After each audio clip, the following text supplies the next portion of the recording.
A lot of progress has been made over the years to open up opportunities and to grow the economy. In this regard, the South African economy has expanded by 83% over the past 19 years. National income per capita has increased from 27,500 in 1993 to 38,500 in 2012, an increase of 40%. Disposable income per capita of households has increased by 43%, which is just over 1.9%, which in itself is a development that we can see. The total employment has increased by more than 3.5 million since 1994. As a result of these and the other developments resulting from progressive government policies, there has been an impressive growth of the black middle class. South Africa's black middle class has more than doubled over the last 8 years, growing from 1.7 million South Africans in 2004 to an estimated 4.2 million in 2012. Let me hasten to add, however, that while we have made strides with regards to black economic empowerment and the growth of black middle class, we are still faced by unacceptable levels of poverty, inequality, and unemployment. The average annual African household income is 60,613 rand, and of the white households stands at 365,164 rand, indicating the enormous work we must still do to bridge the gap at the levels of the poor and the working class.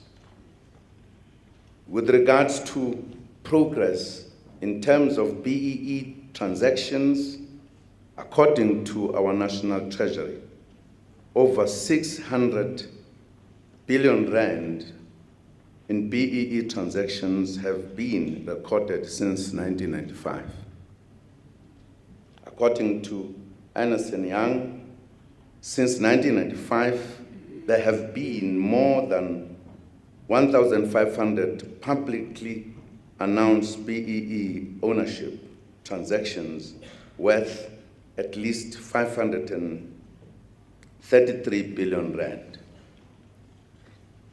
Most of the transactions involved JSC listed companies. Of concern is that black participation in the economy continues to involve share ownership schemes in the main. In addition, gross black ownership of South African assets on the JSC was equivalent to only 6.8% by 2010, and there has been minimal progress since then.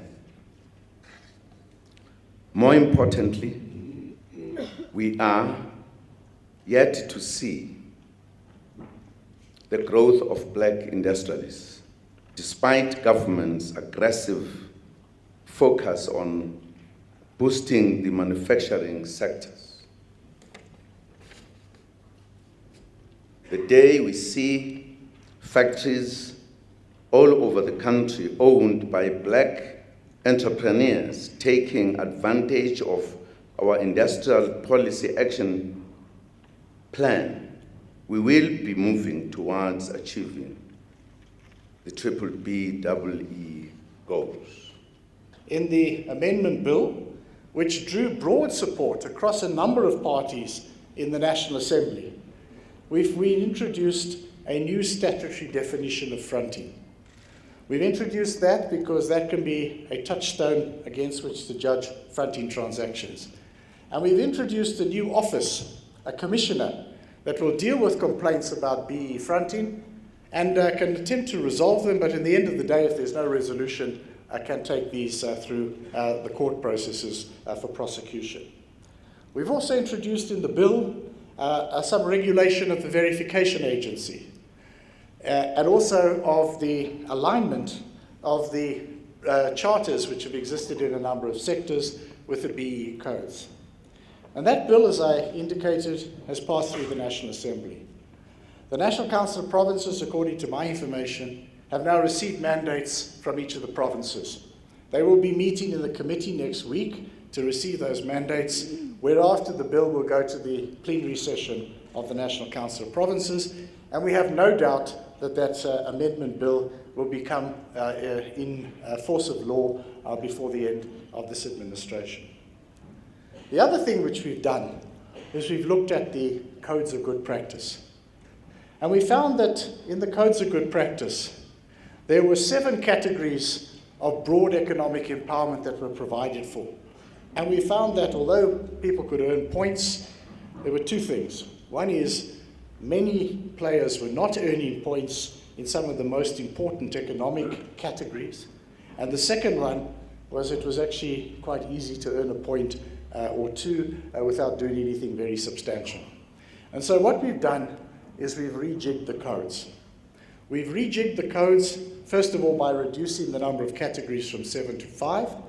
And we've also indicated within some of those, which we think are priority categories, we will now require a sub-minimum performance.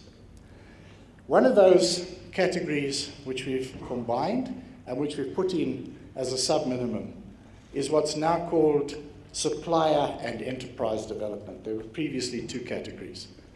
Because one of the very important things that we need to do if we are to have an economy which is on the track to inclusive growth is we need to have a strong symbiotic relationship between big and small companies.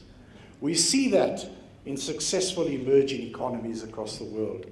We see big companies want good suppliers. They go out, they work with the suppliers. They encourage skills development and capacity building among their suppliers. And in that way, they empower those suppliers. You can already earn points for that. We're now saying you actually need to earn a certain proportion of points in that particular category as a sub-minimum. If there is not a sub-minimum performance in these areas, you will go down 1 place on your overall scorecard. If you were 3, you will go down to 4. That's what we are saying.